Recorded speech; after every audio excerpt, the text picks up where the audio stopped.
27 late model stock cars come to the green flag at Southern National Motorsports Park. Deke McCaskill on the inside, his cousin Bradley to his outside flank, and they'll lead the field into turn number 1. The McCaskills side by side off the first pair of corners. Now Deke can get the advantage. Bradley able to slide right in front of Josh Berry. Behind them, a little bit of bumper tag. Myatt Snyder stuck on the outside, trying to get around Christian Eckes and Mike Darn. Snyder, instead of maybe sliding in line already, racing pretty hard here in the early going, but after second. But here comes a pass for 6th, and that's where Stephen Parsons is working over Myatt Snyder. Snyder got rooted up the racetrack by Parsons. In fact, Parsons nearly laid a fender to him in turn 4 a half a lap ago, and Stephen Parsons now to claim that 6th position over Myatt Snyder. While this racetrack is known for being very smooth on the racing surface and a very driver-friendly racetrack, hello in front of the leaders.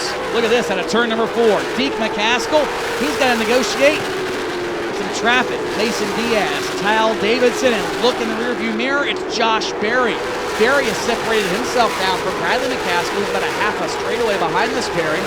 And Josh Berry is digging up to the back bumper of Deke McCaskill. But Lemons has got to get going, and even immediately behind Tommy Lemons, Matt Bowling has got to do the same thing because of the pace that Deke McCaskill and Josh Berry are setting is torrid. We mentioned the Super Late Model race, how Southern National is becoming more like a Pensacola or a Myrtle Beach where you have to save tires, and here goes Tommy Lemons now. Here goes as well Matt Bowling getting by Michael Foes as Lemons navigates around the 16 of Jeff Oakley.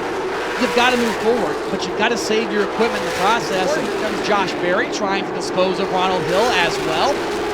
Again, this pair, huge gap back to new now, 3rd place runner, Christian Eckes, who just got around Bradley McCaskill. Again, it's about a 3rd of a lap. Where's 3rd place? Watch this as you watch the leaders. 3rd place is at start finish now. That's the lead that Deke McCaskill and Josh Berry have over the rest of the field.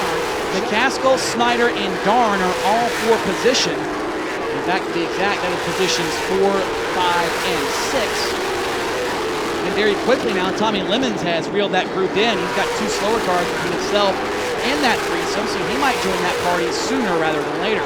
And he's got nowhere to go, getting pinned behind the slower car of Mason Diaz. So Chad McCumbee will go 1 lap down and fall back to the 11th spot. Meanwhile, Kreider misses the corner and opens the door for Deke McCaskill and Berry to go underneath of him. 9 cars remaining on the lead lap, 94 laps complete. And problems, caution on the racetrack for Mason Diaz in turn number 2. A relatively late caution with 55 laps to go. Dick Shirley Chevrolet pace car makes its way to pit road, and with 56 laps to go, Deke McCaskill and Josh Berry lead the field back into turn number 1. This is the first time Berry has been alongside of McCaskill all race long. Can he get the job done? On the outside, Berry drives it in deep. McCaskill prevails as the leader off turn number 4. Behind them, look at this mess. Myatt Snyder, Christian Eckes, Tommy Lemons, Mike Darn. It is a handful of, oh, hold on, as they work down the back straightaway. Eckes not up to speed. That car did that earlier. Had problems coming up to fire in the first 5 or 6 laps of the run, and then found speed later. Right here, Chris Davis, Ronald Hill, Hayden Humphrey, Justin Kreider. Bummer for Justin Kreider. Jeff Oakley involved. Chris Hudspeth has a piece of it. And all that occurs with 101 laps complete and 49 laps to go.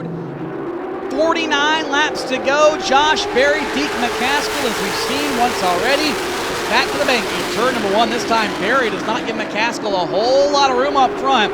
It's getting closer to pay time, and Berry knows when the pay window opens, he wants to be first in line off of turn number 4. McCaskill gets forward drive. He'll clear Josh Berry. Michael Foes front straightaway nearly bought the farm, and now problems turn 1. Michael Foes, Craig Stallard, and Austin McDaniel get into it. McDaniel will use Foes as a ramp, while Foes is stuck up on the hood of Craig Stallard, and that'll put us under caution once again with 102 laps complete. 300. Green flag in the air, and Josh Berry misses a shift or something. Everybody does fantastic work to avoid him. Bradley McCaskill was all underneath that fuel cell, and I thought we were about ready to wad 5 more up, but great driving by everyone on the outside lane to avoid the Josh Berry car as he abruptly quit accelerating right at the start-finish line, and now that has opened the door for Myatt Snyder to get underneath the Speedco Truck Luke Chevrolet, and it's allowed Deke McCaskill to stretch it out about 5 or 6 car lengths now over that battle for the runner-up spot. In all the chaos, Tommy Lemons now has moved up to position number 4, Bradley McCaskill back to 5, and Matt Bowling continues to run in position number 6.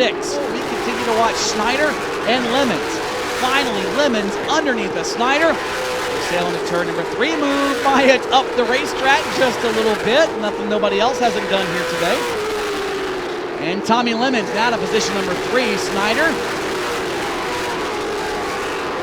sees Lemons now getting smaller out the windshield by about. Lemons now is part of the party. 10 laps to go. If a caution comes out, there are no more free passes. And look at the hornet's nest ahead of Deke McCaskill. He's got 7 cars, nearly nose to tail, all battling for position immediately in front of him. This is going to play a major outcome in how this race finishes. What a story if Tommy Lemons can come from 18th. He'll move Josh Berry out of turn number 4. I've got no time to waste, he says. Up the racetrack, Berry's going to leave him a lane off turn 2. Side by side for the runner-up spot. 6.5 laps to go. Lemons up to second. The gap 10 car lengths and 1 pick between himself and Deke McCaskill as he worked back to turn 1. White flag in the air for Deke McCaskill. He's led from the drop of the green flag, but 3 car lengths behind him is Tommy Lemons. Lemons started 18th. He carved his way through this field. He's closing in on Deke McCaskill at a turn number 2. It's down to mere car lengths. Traffic will not be a factor. And into turn number 3, Deke McCaskill will win the season opener for the Cars Late Model Stock Tour and visit Victory Lane at Southern National Motorsports Park in the hashtag Cars Tour 300.